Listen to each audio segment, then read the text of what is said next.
and do a lot in the community. I don't think we talk enough about what we do. We need to be better at that. But we're involved as much as we possibly can be in community engagement, and it's one of our biggest passions. But I think the most fun thing about Mountain One that differentiates us from other companies is our spokescoach Mo. May seem a little silly, but he's just been the source of so much joy for our employees and in creating an employee culture at Mountain One and really creating unity with our mountaineers, we call them. But on the banking side, you guys all know what banks do, and we do it all, and we're here to serve all your needs. So if anybody has any questions about that, I'm always available to talk about it. And most recently, actually announced Monday, I just I've enhanced my role at Mountain One to also include running the community banking unit. So if you have any personal or individual, personal or business needs on the banking side, I could answer all of your questions and connect you with the right people. That's wonderful. It's a good advocate for her company. So I'm really, really excited to be here and to work with you today to talk about gosh, your really, really, really impressive career, but not just that, but how you do it all. And I think that's something we all struggle with, but strive to do, is to be successful in our careers and in our personal lives. And there's no such thing as doing it all. And balance is a tricky word, and I don't know if it really exists, but people strive to do that to our best of our abilities. So welcome to you. I think we should start with your biography, which is not mine is something it isn't. So Susan Perry O'Day was appointed president of the company in October 2020, and in this role, you're responsible for the oversight and the overall strategic direction operation of the company. And of course, the company is A.W. Perry, for those of you who don't know, but I think a great granddaughter of the founder, Susan has served as the company's board of directors for more than 20 years. Over her 35-year career, she has also served in senior management positions with Bristol Squibb and CFX, and most recently retired as executive vice president and chief information officer of the Walt Disney Company, which my children want to know more about. Yeah, absolutely. In her time at Disney, she led a large global team responsible for delivering technology to the company's diverse media and entertainment businesses, was instrumental in acquiring and integrating key technology acquisitions, and was accountable for company cybersecurity functions. It's an unbelievable, impressive work history. It is, but she's modest. So let's start the conversation. Now, we know that you're new leading A.W. Perry, but not new to the family. We'd love to have a brief history from you on the multi-generational history of your company. So A.W. Perry is basically a relationship-driven real estate development, property management company here in the South Shore. Been here since 1883. I think I may be off here. So if somebody else was from A.W. Perry, they could correct me. I think it's 1883. So as you said, it was founded by my great grandfather, and it was actually, he got into the shoe business, as so many other people did back in the late 1800s. And so he operated a shoe manufacturing company in Boston. And so it's a small, kind of walk up 2-story building that he was in, and he realized that, and this would have been sort of early 1800s or 1880s rather, maybe 1870s. He realized if he had his supply chain above him, so the leather goods, some of the craftsmen in the floors above him, he could bring the materials down from the top, do the manufacturing, get it out the door faster than some of the competition. And so he started leasing his manufacturing capacity to his supply chain. And when shoe manufacturing began to leave Boston area, actually it was the sewing machine, it wasn't even left, it's the sewing machine got invented.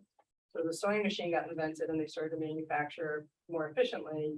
He realized that this retail business or real estate business was not so bad, and that he started buying other properties in the area and slowly pivoted from shoe manufacturing into real estate development, tenancy, and so on. So that was sort of how it got started back in the late 1800s.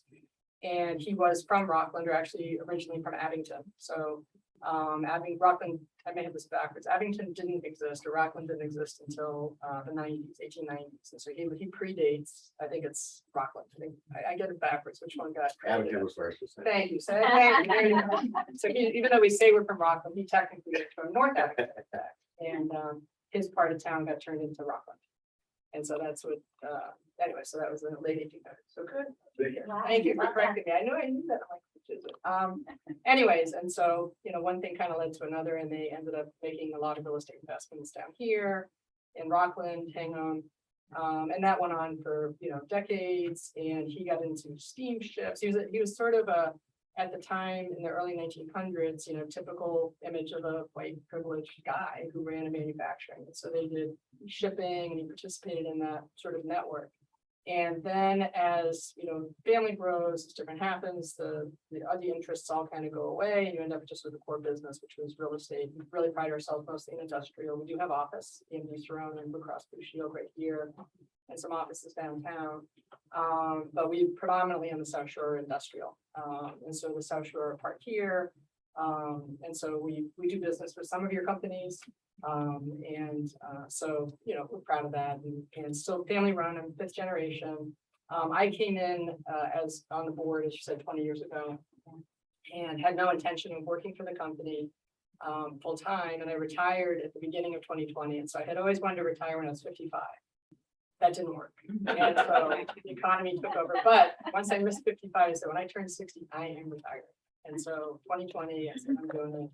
I let Disney know sort of mid-year, and so then I'm gonna go, not knowing the pandemic or anything else. So I retired actually beginning of 2020.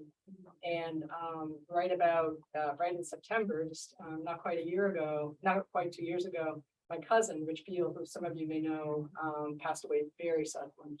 Yeah, and so as we were looking at the company, we said, now what? We hadn't really done succession planning, I think, which is pretty typical of small family businesses. You just don't think that way. It's just not something you don't ever think that's going to happen. And as same with the family, obviously. And so it seemed like a good gig for me to kind of transition into, since I knew the company certainly was available for a few years. So I've been working now for just about 2 years for the company, and I haven't looked at it, so it's been good. Retirement can wait. Yeah, not much longer though. Not much longer. I'll transition into more part-time. After a few years. Fine, Yeah. fine. So you just recently moved back to this area. Yeah, so I grew up in New York, actually.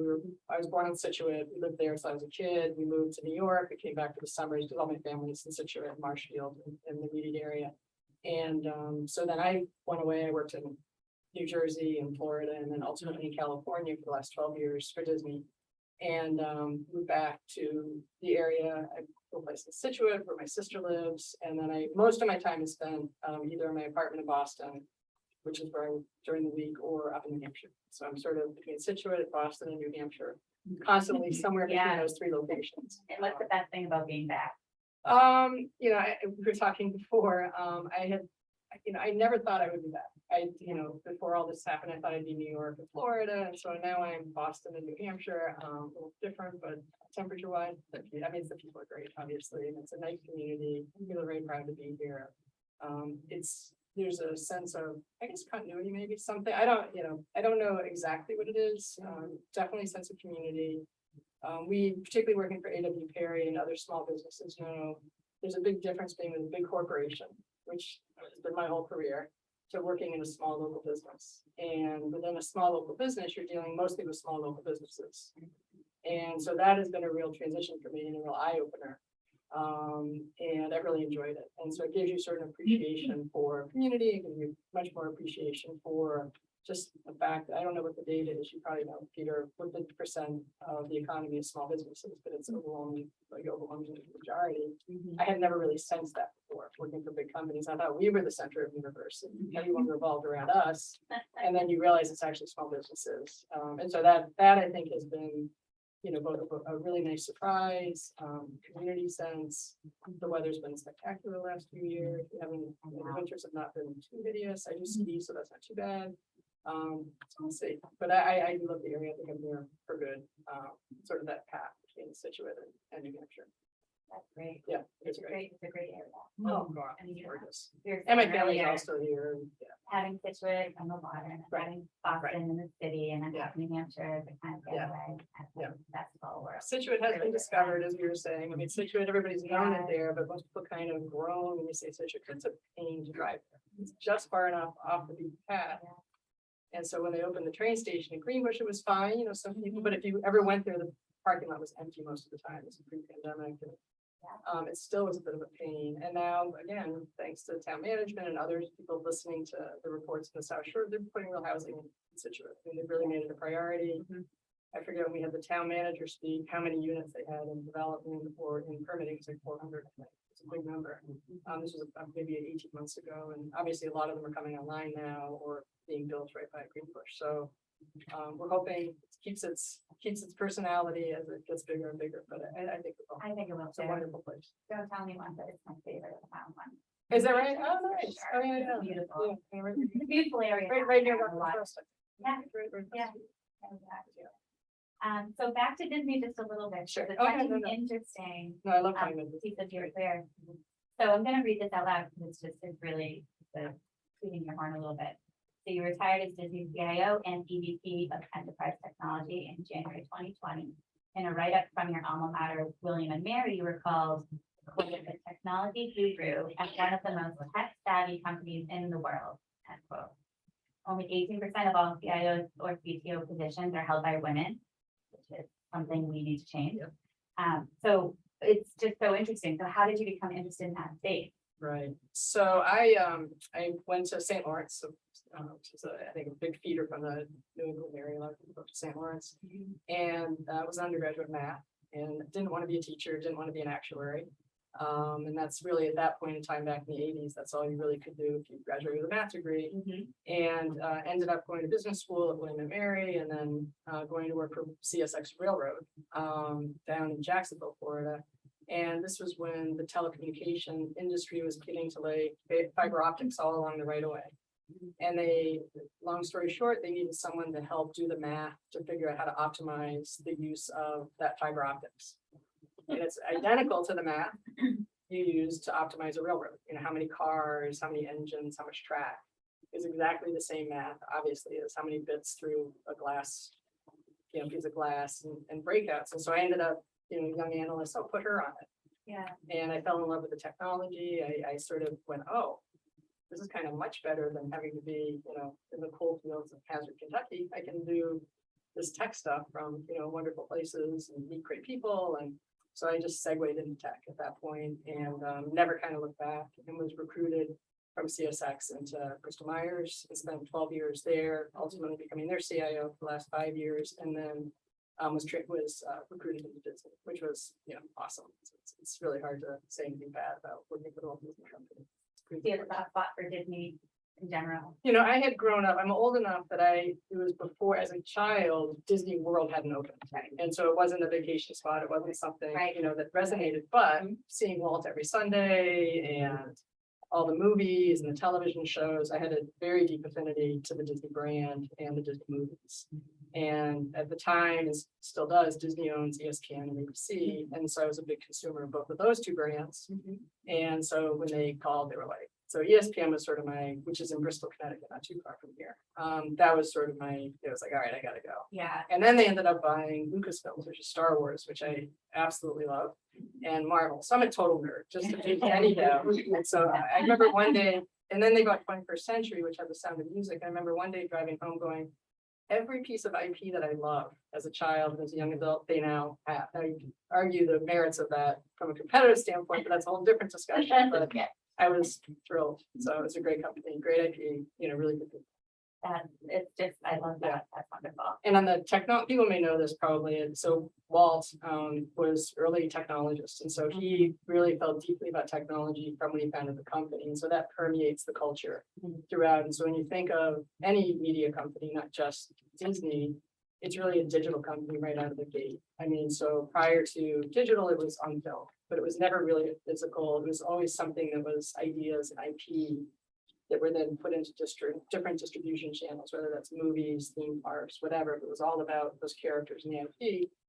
And so they really still do, but always led the way technically in terms of how do you engage a consumer in the product, what are the best ways to produce these wonderful characters and share them with all the consumers. So that was why they such a focus as I think the writer talked about it being a very technical company. Yeah, absolutely. And I'm sure many of us, in this room, including myself, never really think about it that way. Right, right. So- I mean, we don't want you to, right? We didn't want you to. They didn't want you to. It's all about the magic. Magic. Exactly. Let's see the technology. So in your role at Disney, you were responsible for delivering the technology to the company's diverse media and entertainment businesses, / integrating key technology acquisition and cybersecurity functions, storytelling technologies. What did a typical day look like for you?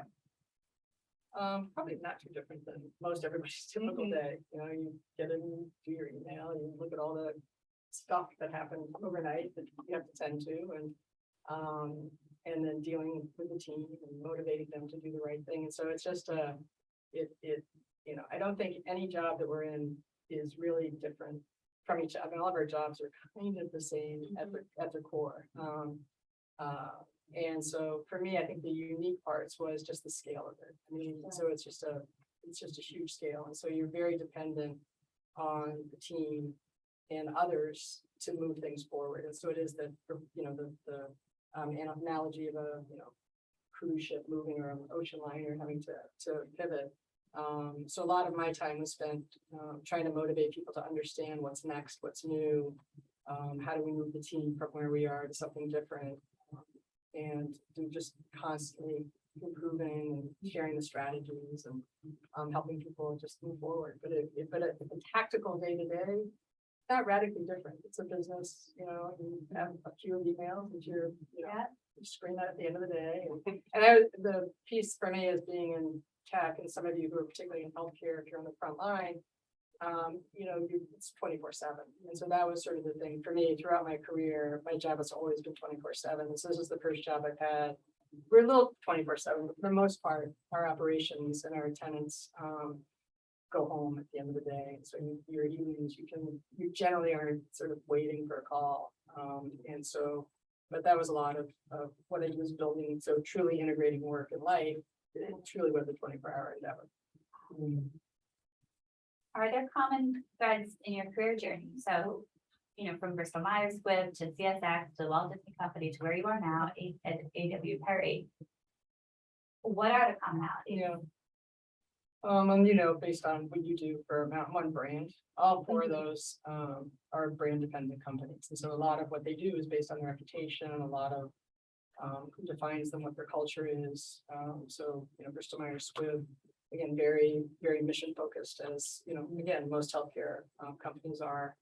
And then CSX transportation, you need to be on to run those trains on time or nobody's going to use you. And so that became very important to quality and operational. Yeah. Disney, obviously, brand is everything. And then A.W. Perry, again, it's much smaller, but we punch well above our weight because we really focus on the quality of our product. And so we really think about A.W. Perry, the brand, with the services. We want to be known for the quality. You know, we want to be differentiated by our tenants, and hopefully we are, South Shore.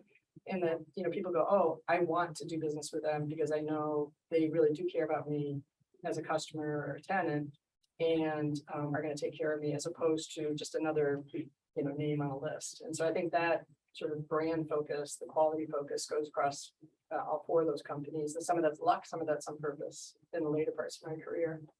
And then obviously the just trying to move people through change. I think that's a consistent theme throughout, because the world is just changing at an accelerating pace. And so how do you help people continue to sort of pick up and keep going forward? Right. So Never gonna stop. no, it's never going to stop. Never going to stop. So you were mentioning before about 24 hours, it being 24-hour job, Yeah. 365. It brings up the obvious question of how in that environment did you find time to have fulfillment in your personal life, Right. and to make sure that you didn't burn out. Right. I won't say how did you, you know, balance it, because I don't, Right. I think it's never completely balanced. You have to keep it moving. It's very fluid, and we Yeah. all know that, I think, in our own careers. But how did you manage that? And then how do you manage it now in your Right. new Right. role?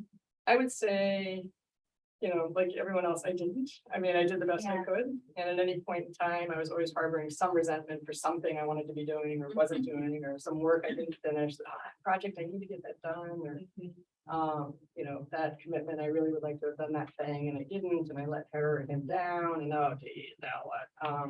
anyway, so I think you do the best you can, prioritize. And so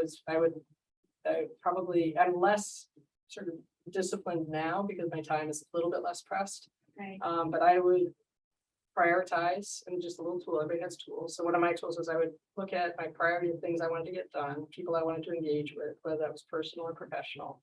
And I would literally, at least once a month, sit down and say, how did I spend my time?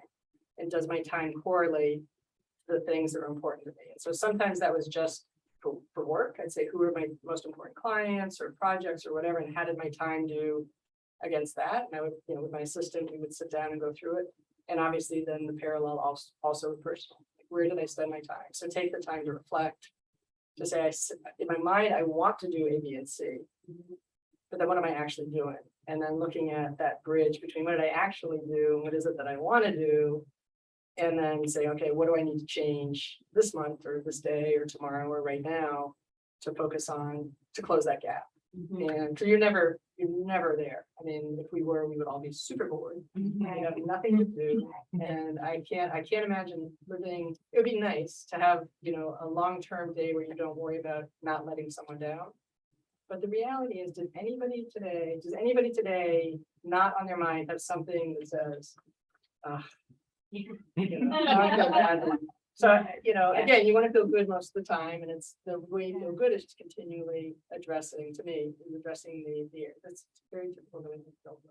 Oh, yeah, Right. that's absolutely it. You need to get on like a couch and have an analytic, but anyway, so it's constantly trying to find a way to do the next best thing or the next right.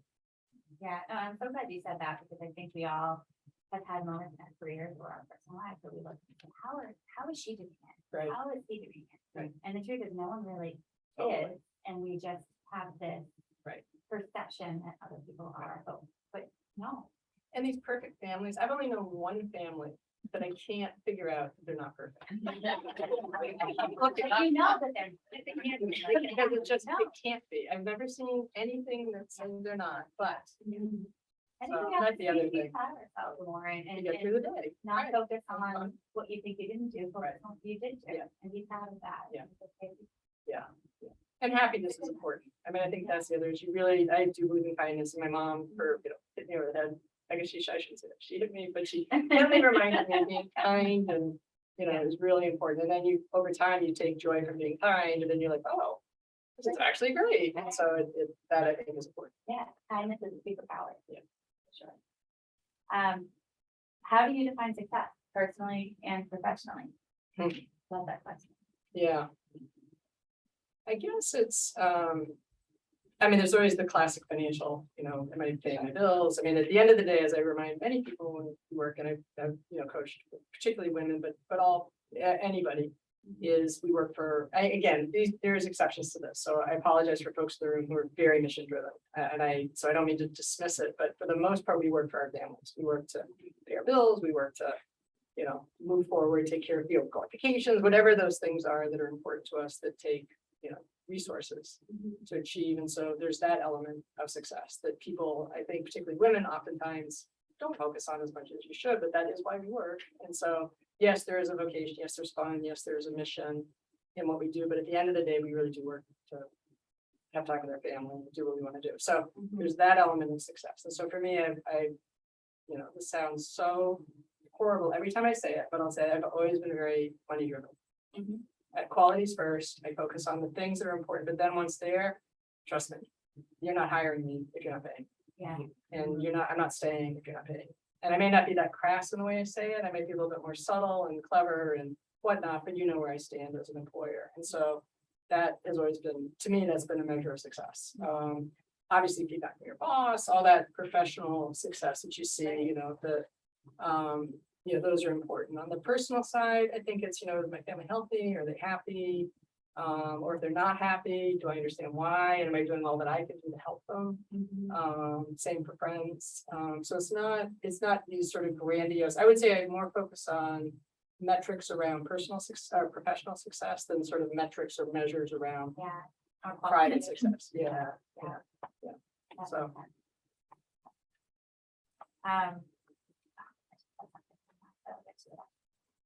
You distracted me. Oh, Yeah, I know. I Oh, and that. and women are, I I won't, but it's, coming from tech. Right. Where one, it's not a predominant, and you have mostly men, and you have mostly white men, to be more specific. And it's much better, much better. And so a lot of companies and individuals, both men and women, have really worked hard to sort of make it a much more accessible field. And you see it in the training, we're trying to bring kids through the pipeline, trying to create opportunities for people who may not otherwise go and see themselves as tech, to see themselves as tech. And so trying to address it, but that's a long pipeline challenge. And so I don't know where I was going with this thought, but it's important.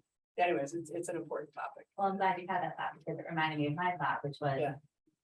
I think it's great to be driven by money. I think that's fine, healthy, and admirable. And what it reminds me of is how important it is to know your worth, Right. and for everyone to know their worth. And I think that's a challenge for a lot of people to be brave enough to really dive into that. Yep. So how have you found that?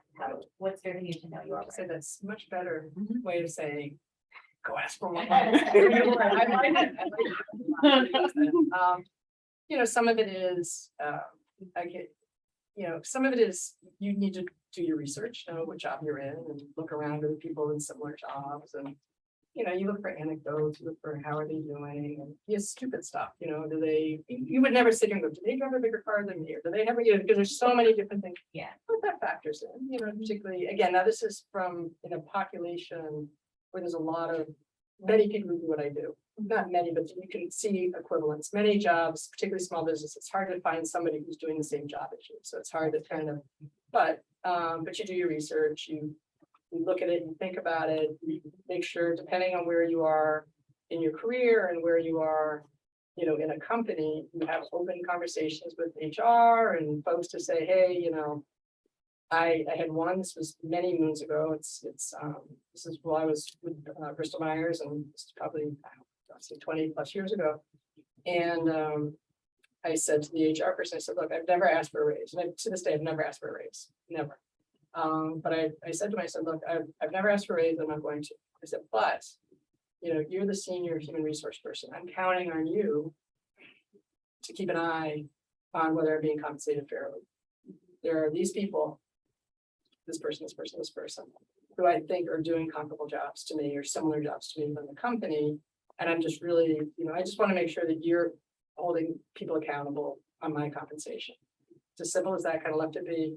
Within a week, I had a 25% increase. Yeah. So that was early career. It's been even 30 years ago, but 20, 25 years ago. Really good lesson for me, right? Because I knew I wasn't going to get the same. I mean, I knew it. And so I said, I'm going to go do this, but in a not like in your face, you need to pay me more, because maybe they're not comparable. Because I would have gotten good feedback from people saying, no, those positions actually aren't comparable to you. You're here and this is the role you're in, and we see you growing into that. Here's some detail of how you might be able to grow into it. So I would have gotten some good career feedback at that point. Right. But in this case, we have to be doing the same job, so it worked out okay. Yeah. But it's important to ask for that feedback. And it's, whether you're in a big company or small company, you don't want to be, again, you need to advocate for yourself. That's important, obviously. You need to do it in a way that is a win-win for everybody involved, so you're not like, give me more money or I'm going to quit, because that immediately becomes threatening. And I say, well, you're not loyal to me and my company. Sometimes that is the appropriate thing to say, though. I mean, when all else fails, and if it's true, then say it. But if there's lots of other paths to get there to say, I can understand how one is to say, I'd really like to better understand how did you decide what my compensation is, or how do you evaluate whether my compensation is competitive? Can we talk about that? Yeah. And then come in with your own data, not in your face data, but again, I see myself at this kind of level performing this type of work. And I'm unclear, if my compensation is right. I potentially feel like I'm should be valuable at a different rate, or something like that. I mean, you have to do it in your own language, but yeah. I don't know if I answered your question. You did, I just you wanted to absolutely did. tangent, which happens all the time. Absolutely did. I think it's so important that, at some point in everyone's career, you go from being me to we. You value a company. Yeah. And even if you don't necessarily value a company, but when you approach things as how can we get the best out of this? You get to keep me, and I'm incredible. Right. And That's right. I get what I need on the other end. you're gonna be more successful in this That's right. conversation. And that seems to me how you. And just approach have that it. little one on your shoulder, keep reminding you, I work from a family, I work from a family, I work from a family. Right. Just keep that in you, because it's easy, again, I know I keep saying it's particularly for women, which isn't fair, because you may feel this way as well, to our two male colleagues. Right, yeah, But it's easy for us to get sucked into this whole team collaboration, we love each other, isn't this great? It's a lovely place to work. It is, all those things are really important, really important. Your pay is really important too. But it's easy to kind of dismiss pay in lieu of all this other great stuff. And again, that doesn't mean we're all underpaid. Many of us are paid super competitively. There's a lot of laws that have gone into place, a lot of visibility, a lot of things have happened in the last 5 to 10 years that have tried to put more accountability into hiring practices and into typical compensation programs, particularly if anybody works for a publicly traded company, or a regulated company of any kind. So a lot of this has really moved in the right direction. But it's just important to kind of occasionally remind yourself and just say, understand your work. DEI. Yeah. This is so amazing. In 2016, you won the Eunice Kennedy Shriver Award from Special Olympics Florida. You currently serve on the executive board of directors for the Special Olympics 2022 USA Games. I want to know so much more about that wonderful organization. But first and foremost, what's the role of the business community in moving DE&I forward from conversation to action? Yeah. I'm gonna do Special Olympics first, Yeah. and then we can talk. So Special Olympics, I just simply became involved through sponsoring a golf tournament that we created back like 15 years ago down in Orlando, Florida. And it just sort of one thing led to another, and I ended up becoming heavily involved with the program in Florida. Again, even though I was in California, I spent a lot of time in Florida. And then I was asked to serve for the Special Olympics USA Games that just took place this summer. Everybody watched it. Everybody saw it on TV. We actually got television coverage. It was pretty special. Yeah. Quite a few athletes from Massachusetts came down, which was terrific. And we held an amazing games in June and July earlier this year. Anyway, so yeah, I just kind of tripped into it. It wasn't something that I didn't have a unique personal connection. I didn't I knew athletes that I had known through the years that had participated, but it was sort of casual relationships. It was not a family member that had been in the Olympics, but and then it just resonated. And something I'm going to share with you a transition that's happening with the Special Olympics, which kind of speaks to the broader. So they have always they've run their programs and they really focused on the athletes. And these athletes are all ages, toddlers up through seniors. And for the games this year, very smartly and astutely thinking about access and equality and DEI and people and individuals. And they've been evolving their program with Unity Games and our Unified Games for decades now.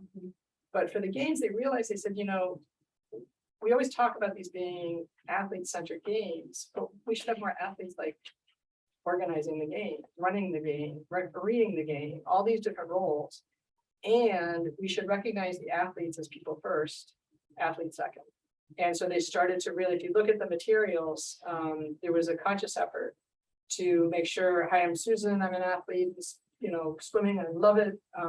Might be what was said before. Now it's Susan, I work at Publix. I love my job and I swim. So it was really trying to, for those athletes that was important. It's because it's important to know that everybody is people. And for the athletes that wanted to be known as people, because sometimes their self-identity is themselves an athlete. So they'll lead with, I'm Susan and I have 3 gold medals in whatever sport it might be. So anyway, so there's an integration, recognition of just the importance of recognizing people as people.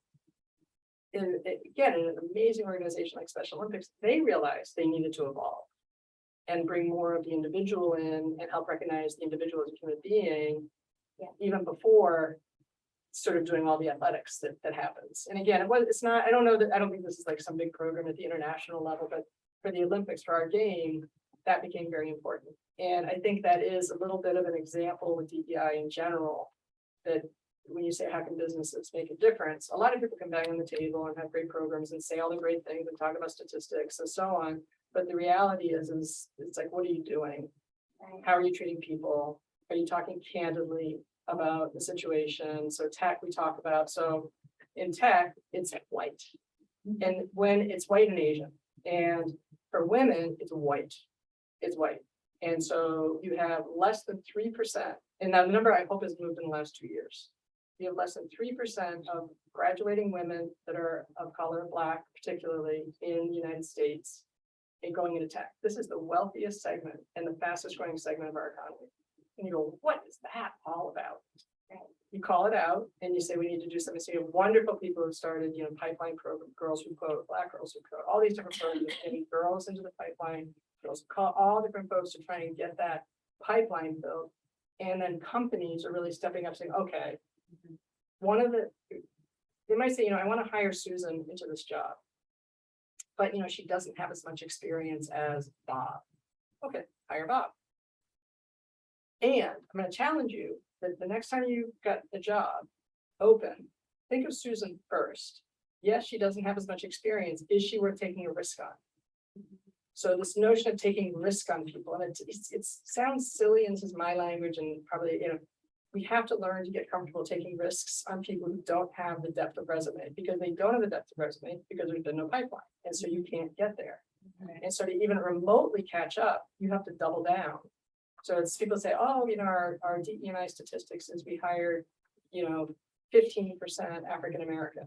That's great. You have 0% right now. So you should be hiring 30%. What are you doing? Come on, pick it up. So it's having those kinds of conversations. Doesn't mean you're going to get there, but having a willingness to have that conversation, and whether it's, people with disabilities, people with religious background, it's ethnic, whatever the background is, being able to really look and say, and it could be traditional, and it could be, again, gender identity. I mean, name all of them, everything that people as individuals, that matters to us. As long as you're looking at me first and taking some risk on me if I don't fit your mold. And it is it preferential treatment? Is it? It's all how you look at it. I can make an argument from a closed-minded perspective that says it's a checkbox, and you don't hit my checkbox, so therefore I'm not going to hire you. But who said it's a checkbox? And when did that become? So it is kind of trying to get people to just talk about it, make good decisions, take risky hiring, recognize we are behind the 8 ball across so many dimensions. And so you can't just use general statistics of the state of, whatever population you're talking about and say, oh, that's going to fix it. No, it's not, because you're so far behind. You have to double down. And, and that could be a doubling down over a 10-year period. It could be doubling down today. It could be, so I'm not trying to say everybody has got to go do everything, but it is saying just talk about it. Focus. So that's what business. So to answer your question more succinctly, is businesses have to talk about it and do it as a small company. So we're 30 employees. We hire this year, actually the last year we hired 6 people, which is unusual. That's when retirements and a little bit of growth in an area.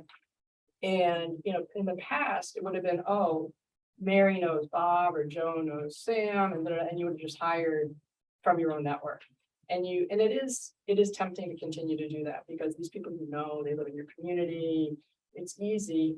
Well, it's even easier if your employees understand the importance of what you're trying to do. And they say, let me introduce you to my friend here, Susan. I know we've never had a woman who's done this role. Wouldn't it be great if we, so if you get the employees to understand, we want to continue to hire people who we want to continue to hire within your network, because it does help us as an employer, honestly.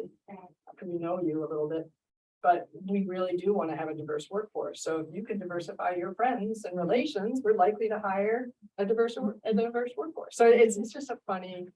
Yeah, there's no simple answer. No simple answer. And there's, formal programming is good. I get it. It's important to talk about it. If it helps direct it, I think people get stuck there. I see a lot of companies, in my opinion, right now just stuck.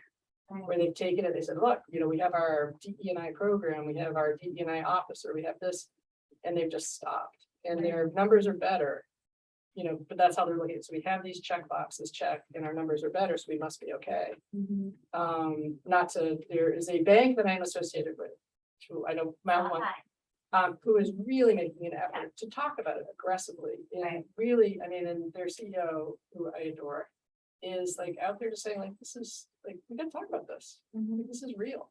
And so I think that's that to me is what companies can do, is leadership needs to step up and actually have a real conversation and be willing to be wrong. I mean, willing to be wrong in the mechanics, but hopefully not be wrong in the vision or the mission, right? Absolutely. That's the big, we need to forgive each other for the mechanics, because we all are stupid at times. But, you know, if you're trying to do the right thing and you stumble on the route, hey, just pick up and keep moving. But And it is okay to mention any of those companies you want. no, it's great, rock and roll. We like Rockland Fest too. And there, and not to, but it's Rockland Fest goes back again, just like South Shore Hospital, so.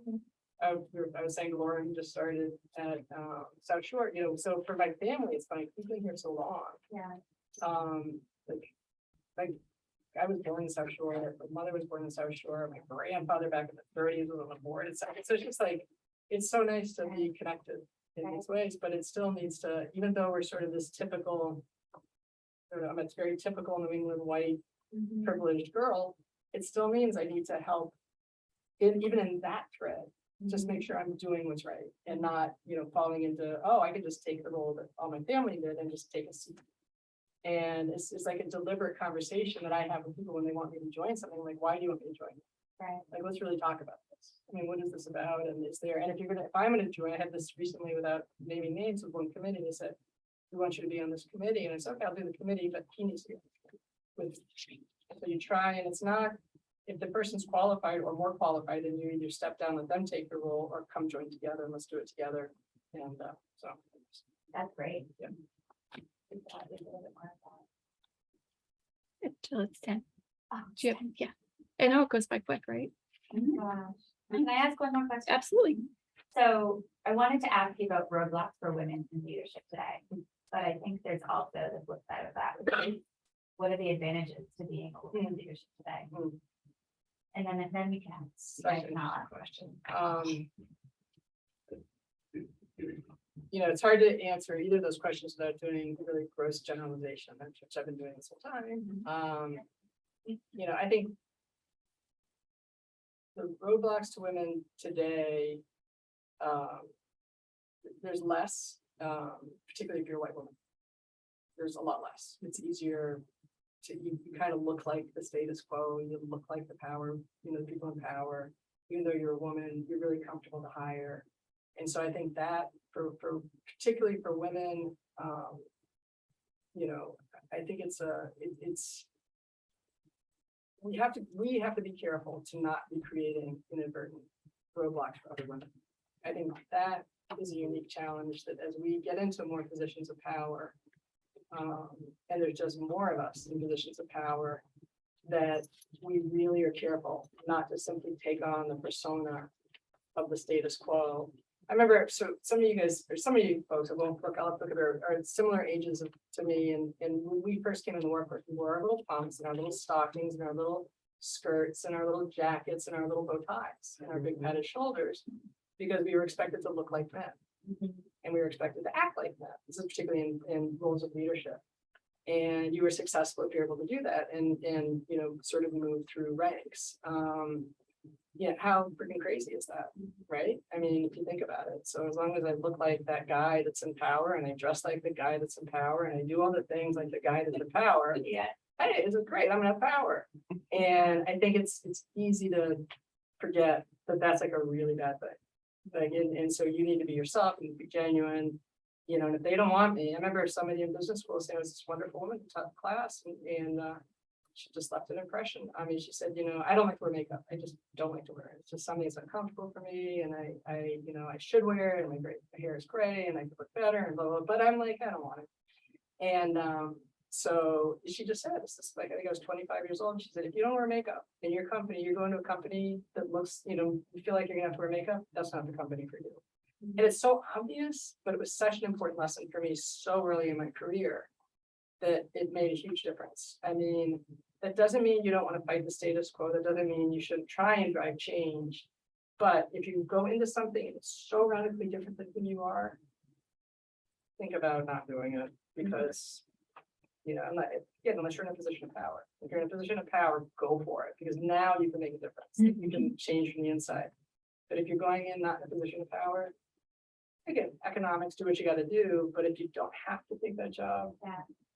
go somewhere else. He doesn't just, it's, especially for women as they're starting, you get more options today, but still.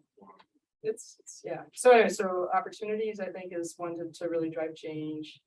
I think help each other. I mean, I think that's just something we just have to do, to constantly try and make that happen. Women hire women, it's just a fact, the data shows it.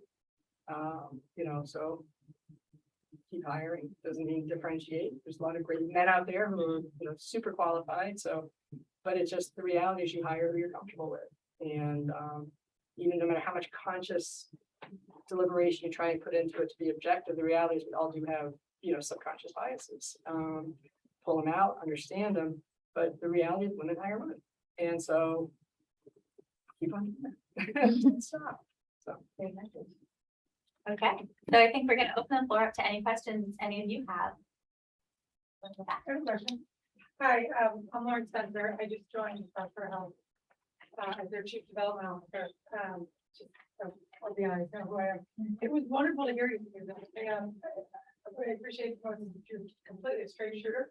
Like, I don't think a thing that came out of your mouth was disingenuous. I don't think you actually believe. So I'm gonna ask you this question. I feel like I'm gonna go really straight. So now I'm scared. Yeah. I feel like we could all, it's like we've all covered or right. But I started a week and a half ago. I'm now the leader of a team, should be about 15 people. And lost some people, there's been some uncertainty, there's been some moves around. The question to you is about how you take on parenting team, and what I've got there is a great group, and I'm doing one-on-ones, and I'm meeting folks, I'm seeing strengths and weaknesses, and where they fit, where they haven't fit, what pain points are, what's working, what's not working. But there's chatter, there's politics, there's personalities, there's stuff. They've also lost their leader in February. There was an interim. They've been through a lot. So, it's part of me thinks that they're really a hug, or they need a wrist, or when you come in and you inherit a group, whether you're an external or internal leader, how do you approach just the beginning stages of getting your group? Where you want to find one? Like, what's the approach here? No, it's a good question, and one that, again, I think as you move through your career, you get better at it, right? Because you learn, you're able to reflect. So I think it's like I'll give you 2 or 3 things that I think are important. When I went to Disney as an example, I was going to lead an existing team, and so I knew that this was going to be probably a very distinctive culture. Very long tenure employees, very long. I mean, these people were 30, 40, in some cases 50 years for the company. So very long tenure, deep loyalty to the brand, to the culture. So on, here I am coming in from the outside. Now what? And so what the things that and similarly AWP, I mean, they knew me a bit more, obviously we're much smaller, but I think the key is, number one, be consistent. Just once you figure out who you are, get your message, stay on message, do not waver. Like, I'm Lauren, I'm excited to be here. What resonates for me with South Shore Health is that's why I took this job. And I'm so excited to lead the team. Whatever your spiel is, don't feel self-conscious saying it 50 times to, you get, obviously when you've said it 50 times to the same person one-on-one, maybe you should stop. But it's really good. So consistency is super important because they all talk to each other appropriately. And so getting your message, know why you're there, be genuine, know why you're there, share with them why you're there, figure out where that personality or that interaction is disruptive and where it doesn't really matter. If it doesn't matter, don't get into it. Just stay away from it. Don't let your ego get in the middle of it. Don't worry about that they're talking about you, because they are. Don't just focus on if they are. I mean, who hasn't had a new boss that you don't talk about the new boss, for a couple hours. Yeah, you really don't. You really don't. No, that's the key. Is you need, that's by knowing who you are, why you're there, what you're trying to achieve is the most important, and just stay on that. And then the extent that people have feedback for you or want to participate, that's great. They'll come around to you. You need to adapt, obviously, but South Shore hired you. So there's something in you that they saw that fits with their culture and what they're trying to achieve. So don't get maintain your confidence, stay on message, don't be arrogant, don't be obnoxious, listen to people, but don't worry about them because they're gonna talk about you. Some of them are gonna like you, some of them aren't. And I'm not suggesting this is your situation, Laura, but I also work with a girls' school. we notoriously care what people think about us, and we care about it being friends, and we care about all that. Stop. Your job, stop. You're there to earn money, you're there to do business for social, you're a senior level position. Focus on that. The other stuff will take care of itself. Give it a couple months. Don't be dismissive. You want to know their concerns, obviously, and don't be dismissive of people and you should care. But stay on point, and don't let all that, just ignore it. It's the only advice I would give. It can just derail you very quickly. Yeah, get your vacancies filled. That's really important. I mean, I think that's in this economic time right now. Yeah, vacancies, I know, exactly. Stay focused on that. I mean, I have priority. And you can check your time, how much time you're spending on the things that are important. I'm Linda Brown. Yeah. I do a couple Yep. of some normal beginning and Yep. hospice, and thank you so much for No, it's your thoughts today. I looked at the roster before, and by the way, looking at the roster, there's like 8 or 10 nonprofits here. Yeah, I who know, are, right. I'm pretty sure missions that you support, Yes. all of them, Yep. and so we thank you. Yep. And over the years, I've watched a trend where donors, corporate and individuals, have been designating their support and in project-based or solving a problem Yeah, versus sort of generic support Yeah. to missions. And you obviously do support a Right. pretty wide Yeah. platform of Yeah. missions. I'm Yeah. curious about your opinions about that trend of designating Yeah. solving a problem is more of an interest on a corporate level Yeah. versus. it's interesting. Of course, I'm a sample of one, so don't, I think for us, again, we're part of our communities. And we have such a long history of relationships. So for us, I think it's more about maintaining the health of a relationship than the projects themselves. Because if the mission of the organization is still consistent with what you'd expect it to be, and the leaders of the development organizations are led by people who are capable and competent, and they ask us to support them, we're going to support them if we can, right? And it's less about, can you we want to add this capability, or we want to add this, we want you to be a capital donor for this particular thing. That's nice, and that's the ask. For us, it is more about the relationship with that organization. And I think, honestly, for most corporations, if you really get under it, again, in many developments, about the relationship. And I think the projects are mission aligned. So your relationship starts with a mission. Do you align with the mission? Are the people right? You've got the relationships. The projects are that's an operational piece of that mission. So a corporation really, some that may be important, especially if it's a foundation or something like that, when you put more of a different kind of check the box, kind of ask, is it a program that fit? But I think if you're not dealing with a foundation, you're really dealing with people. I really think giving comes from the people, and it's then being bold in the ask. And, can the company do it or not? So when I came, we do a lot of small giving too. So we do, we support, which is great, Rockland Days. We support, 4th of July. We support, so all these are people just forever have been, AW Perry's been doing it.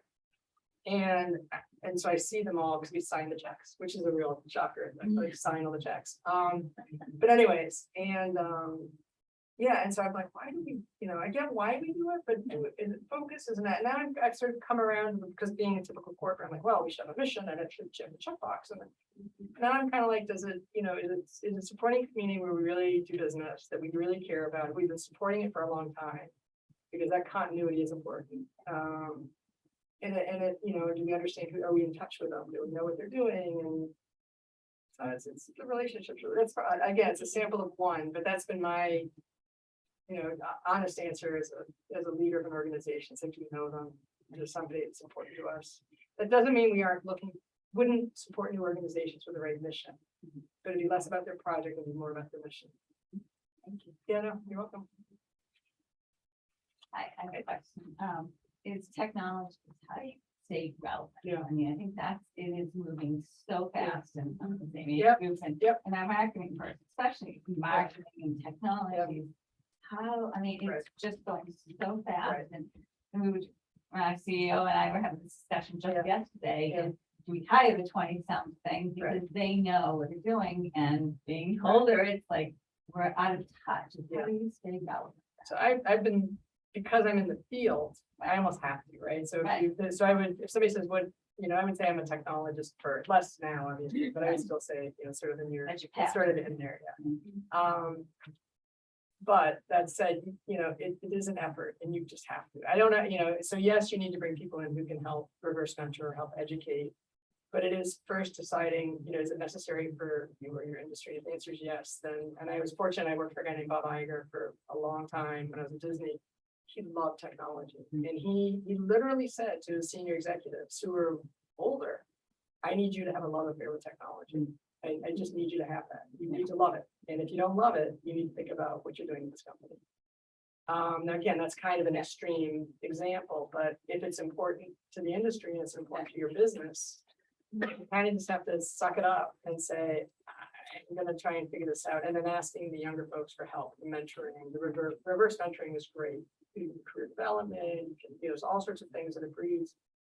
And number one, not being afraid. I mean, most people, and I have, if I showed you my phone right now, I have like 300 apps. Somebody will mention some app, I'm like, oh, let me go get that. And I get it, you know, and I'll look at it and I'll, oh, no, that's not relevant, or it is, and just experiment. You're not gonna break anything. You're not gonna end up on, yes, you'll end up on some obscure marketing lists, but you know, you're on them anyways, I guarantee you. Yeah. Yeah, so I think that's, yeah, it's hard. You just have to kind of commit to do it. And if it's necessary, if it's not necessary, then don't do it because it doesn't count, but. Yeah. So thank you so much. It's No, been so inspiring. When I walked in, I had a different expectation. You are so warm. Mm-hmm. And there's a reason I say this, when you see a title, you know, technology, you don't always, you know, look at the soft skills with a you know, you're indoctrinated to believe tech people aren't, you know, they don't like the emotional intelligence, they don't do the team Right. building, they're not warm and fuzzy. So incredibly inspiring. It is just such a warm conversation. I'm the CEO at the Arc of the South Shore. We serve individuals with intellectual developmental disabilities, including autism. You talked about the mission-driven work, but you also covered so many business aspects. So as a woman who left the for-profit world 20 years ago, came into nonprofit, I'm very fulfilled that way. I love the conversation about the money ask. Yeah. That's like something you don't do in nonprofits, but I do. I And challenge. it's happening, right? It's happening It's more and happening. more now. It's happening. It's in the market. Right, And absolutely. it should happen. I advocate every day, not only for individuals who serve, but for the employees. I mean, it's a workforce crisis. Yeah. So for me, I guess it's a twofold question. The first is, you've shared very much about what made you successful or your successes, but how important, in your opinion, from your vantage point, is mentorship versus coaching at our levels? So there's, and everybody knows this, but obviously you understand it really well. So there's mentorship, there's coaching, and then there's one more level, which is kind of sponsorship, which is mentorship and sponsorship get twisted, get integrated. Right. Sponsorship is essential. And sponsorship says, I'm willing to get fired if I'm wrong in promoting Susan. I'm gonna put my reputation on the line, maybe not fired. I'm gonna put my reputation on the line to help Susan in her career. Right, so you see that in men all the time. They've got, you know, Joe, it's got Bob, and maybe Mary and Alyssa and others, but they're like sort of, oh, they're Bob's guys. They're Mary's guys, or whatever.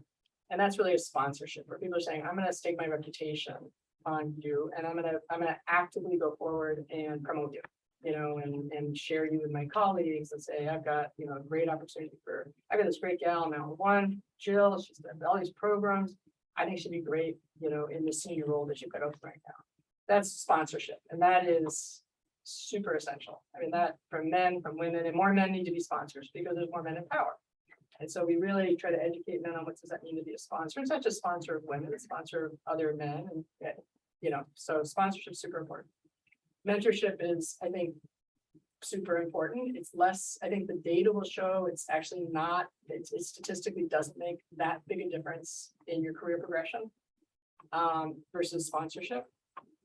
Because it's really about, it tends to be, there's not a lot at stake. Right. It's really kind of, you're learning, which is super important, but it's up to the individual then to chase it, continue to chase it. And so while mentorship may give you a few cues, it's not gonna put you on a different, it may put you on a different trajectory. You may get advice and say, oh, I really want to go to nonprofits now. So you may make huge career choices because of mentorship. But an individual sort of advocacy or individual roles, it doesn't move the needle that much on pay and sort of promotions or advancement. At least the way you measure, way it's measured, but it makes a huge difference for an individual. Coaching, similarly, I think coaching and mentorship, I think this is the way I've always been taught anyways, is that mentorship, you're not offering as much advice. You're hearing, you're listening, you're asking your probative questions, you're trying to get the people to go through a process of self-discovery in that mentorship. With your knowledge or your experiences, helping them, because you know what questions to ask. And so you're kind of guiding them more gently. Coaching, you're giving advice. I mean, you're saying, okay, let's try this, let's try it. So I think I'm not sure, I think most mentoring relationships are probably coaching relationships. Because to really be a mentor, that's a pretty sophisticated set of skills. Hopefully I'm sure there's a lot of good mentoring relationships out there too. I don't mean to, but so I think coaching, mentoring, and sponsorship. And sponsorship is women, and anywhere, anybody, men is important. It's really important. It's like the people, if you have a mission or you believe in the workforce or the individuals below you, whether it's DE&I, whether it's whatever, however you got to know your network of younger workforce or peer workforce. And you have a mission of trying to advance the workforce, you do that through sponsorship, by advocacy and driving people forward on a case by case, individual by individual basis. And that does move the needle. And that really, because you're putting new people in positions of power. And then once they're in power, they're able to pull people through the pipeline. And so it's whereas mentorship, again, you're helping the individual make career choices, but you're not necessarily, it also what you're trying to do. We went over a little, but do you have? Okay, Sure. Carolyn, I'm the chief credit officer at Pleasure. Oh, great. Got a lot of bankers here. That's great. So I know in my career, the majority of my sponsors, mentors have been men. Yep. Right. And so often you run into challenge with women almost feeling threatened or something at the top where that meshing and getting that coach as a woman can be challenging. Have you faced that? By other women, help me understand it. Help me understand it. So coming into a new place, for instance, there's been times where the more accepting people accept, the men accept, and the women feel threatened. And have you felt that, and how do you deal with that? I haven't. I can honestly say that, or if I have, I didn't notice it. It sort of comes back to what I said to Lauren. I don't care. Yeah. We have social spidey senses that men just don't have. I mean, that's women are from Mars, men are from Venus, whatever it is. There's certain skills we have, or sensing skills that we have more predominantly than most of that. Doesn't mean men don't have it. Doesn't mean all women have it, but we sense that environmental social stuff a lot more. It doesn't mean you should ignore it all the time, but it doesn't matter. And I guarantee you there's men who are thinking the same thing as that woman who maybe resents, that relationship, but they show it differently. Because they know if they show it emotionally or through resistance or whatever, they're going to get pushback from the machine. And so more passive aggressive. Let me help you more. So it's easy for me to say that, not being in the situation, but just you gotta find ways to tune that out. And it's hard because we are social creatures and we get hurt. And you just have to remember you're working for your family. And that's what I say. That's a mantra in my head when I get really annoyed by somebody, or I think somebody doesn't like me. I'm like, does it matter? I had one guy through my whole career, he and I we kept bumping into each other and not in good ways. And it was much more my problem than his. He found ways to just kind of ignore the situation. It drove me out of my mind for 12 years. Every time he got a promotion, it pissed me off. Every time. But I mean, it just was a nightmare. It was just horrible. And even I'm not there anymore. And I see and I had to oftentimes just keep telling myself, let it go, get over it. It's not about you. This is not about you. It's not about your family. Just find a way to accept it and move on. It's not going to change just because you want it to. That was Now great. back to Heather. Thank you so much. It's always nice to go over when it's everybody's like engaged and learning and having a good experience, so we don't mind going over.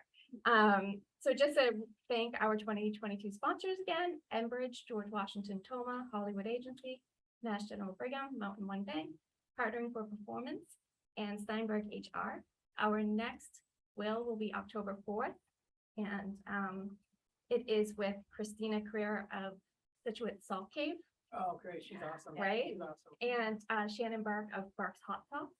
And it's moderated by Courtney Doyle of Destin Kitchen. So some new entrepreneurs in the South Shore area. That's so cool. So the registration is open now. It's 20 feet. But thank you very much for coming. Thank you. Yeah.